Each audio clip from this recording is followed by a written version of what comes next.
Assalamualaikum warahmatullahi wabarakatuh. Apa kabar hari ini anak-anak? Semoga anak-anak selalu dalam lindungan Allah Subhanahu wa taala. Semoga kita semua diberikan kesehatan dan keselamatan oleh Allah Subhanahu wa taala. Anak-anakku, pada pertemuan pagi hari ini kita akan belajar pelajaran PAI dan Budi Pekerti di kelas 6. Kemarin kita sudah mempelajari aspek pengetahuan KD 3.5, memahami perilaku hormat dan patuh kepada orang tua dan guru.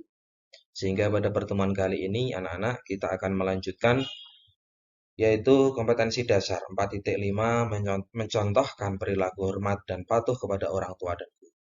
Anak-anakku yang saya banggakan bahwa kita sebagai anak sudah seharusnya, sudah selayaknya dan sudah sepantasnya kita hormat dan patuh kepada orang tua dan guru.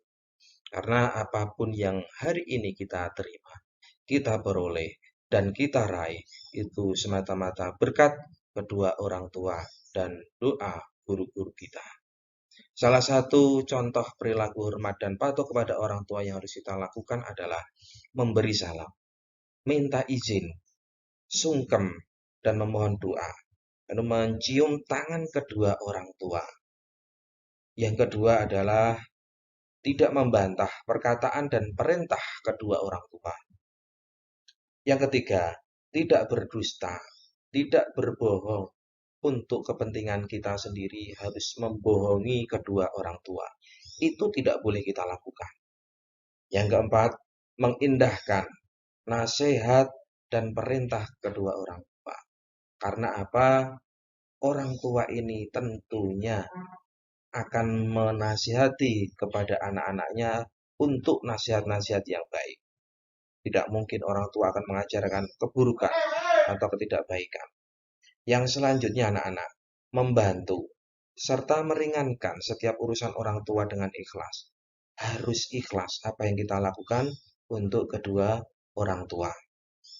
Yang selanjutnya, menjunjung tinggi harga diri dan martabat orang tua.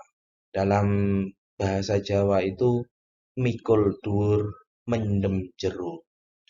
Tentunya orang tua inilah anak-anakku bahwa doa beliau ini sangat kita harapkan bahwa bahkan doa kedua orang tua ini terutama ibu itu keramat bagi kita, agar jangan sekali-sekali membantah apalagi berani kepada kedua orang tua.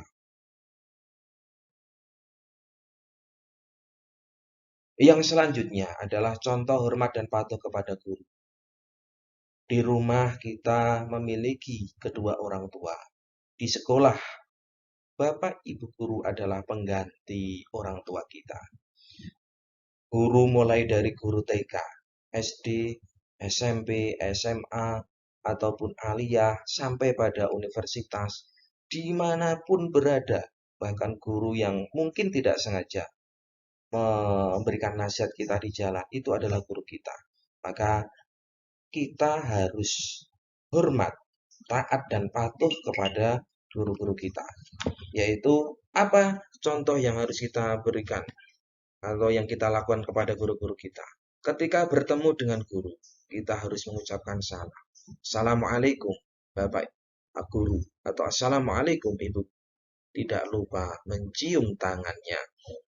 Mencium tangannya ini diusahakan untuk betul-betul tulus ikhlas.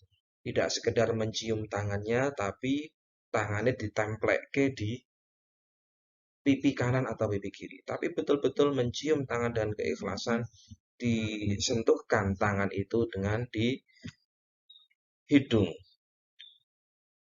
anak-anak semua. Yang kedua, yaitu mendengarkan dengan seksama setiap pelajaran atau ilmu yang diberikan oleh ibu guru atau bapak guru. Karena apa? Kalau kita berharap ilmu yang bermanfaat, itu adalah apa yang diberikan bapak ibu guru secara ikhlas, tulus kepada murid-muridnya. Maka apa yang disampaikan bapak ibu guru itu, dengarkan dengan seksama. Yang ketiga, tidak gaduh ketika jam pelajaran mulai. Ada Bapak Ibu guru, langsung duduk yang baik, mendengarkan apa yang nanti akan disampaikan. Yang keempat, anak-anak mengedepankan adab dibandingkan ilmu ketika di depan guru. Kita tahu adab itu lebih penting daripada ilmu itu sendiri. Adab kesopanan, adab etika kita kepada guru.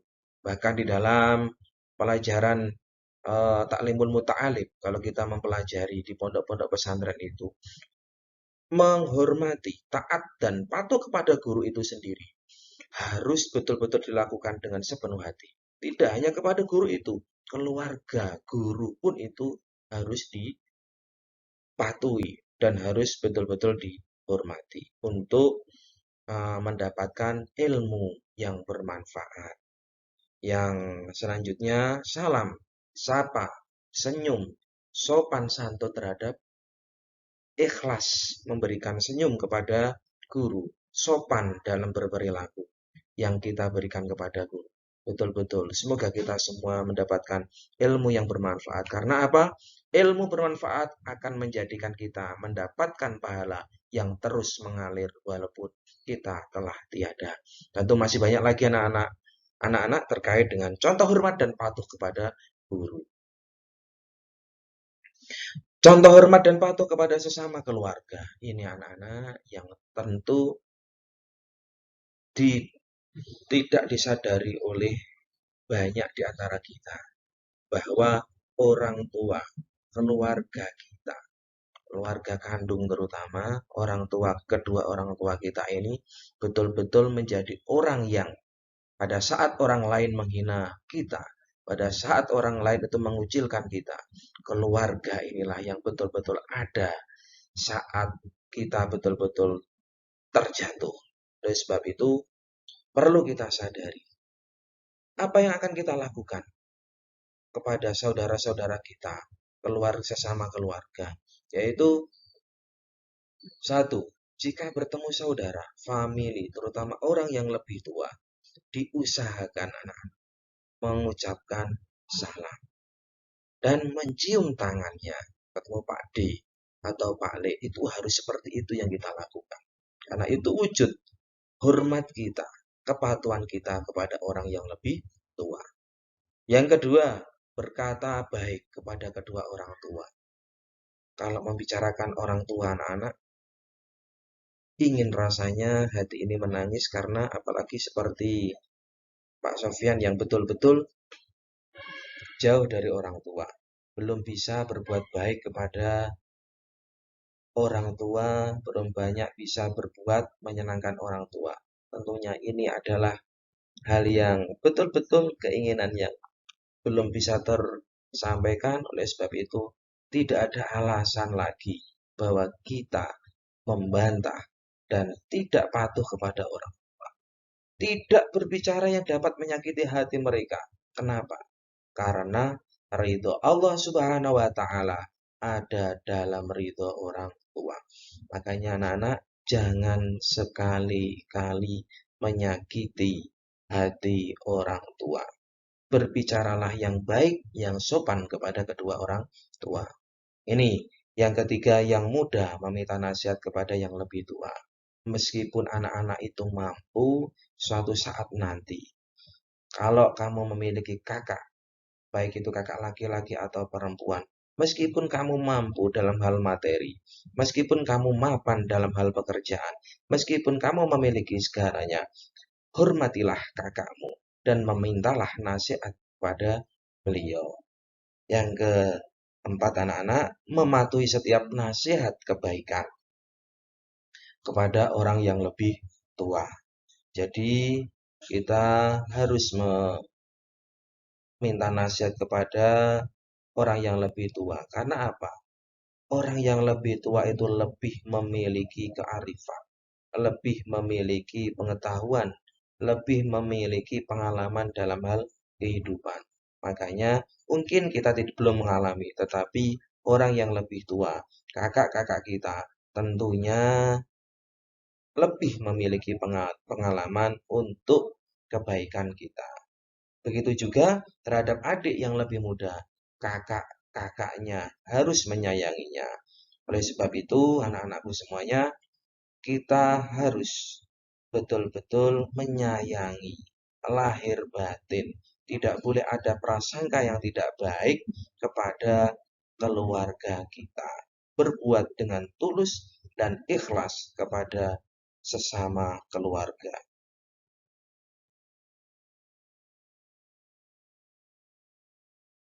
Yang terakhir, anak-anak, ini yang perlu Pak Sofyan sampaikan, berbuat baiklah kepada siapa saja. Berbuat baiklah dimanapun berada, terlebih kepada kedua orang tua dan guru-guru kita. Itu anak-anak yang Pak Sofyan sampaikan. Semoga benar-benar bermanfaat untuk kita semua. Semoga apa yang Pak Sofyan sampaikan ini betul-betul mendapatkan kebaikan, mendapatkan ridho Allah Subhanahu wa Ta'ala. Pak Sofyan hanya menyampaikan ini sebagai pengingat untuk diri saya sendiri dan semoga ini membawa manfaat untuk kebaikan bersama. Demikian yang bisa Pak Sofyan sampaikan. Akhirul kalam. Wallahu muwaffiq ila aqwamit thoriq. Wassalamualaikum warahmatullahi wabarakatuh.